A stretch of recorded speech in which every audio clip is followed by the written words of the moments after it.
Hi.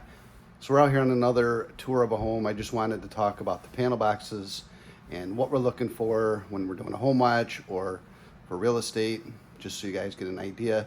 It's a little different than a home inspection. With a home inspection, we would actually take the panel box cover off.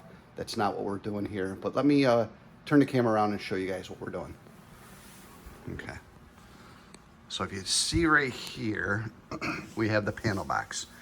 All right, I'm just gonna look up to the top here and I wanna see this service cable coming in to the main breaker right here. The main breaker, we're gonna read it to see what it says. This one's a 150 amp panel box, okay? So we're gonna look at that to see what size service is for the house. Okay, let's see. Then what I'm doing is I'm looking at these breakers.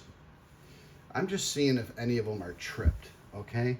When we do a home watch, what we're doing is, especially like when we're on our weekly visits or bi-weekly visits, we come in and we're gonna look to see if any of these are turned off or have tripped.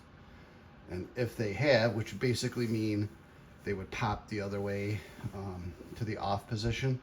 If they do that, we know that something caused that in the home, which could lead to further investigation and trying to determine if there is a further issue, referring it out to a licensed electrician and so on.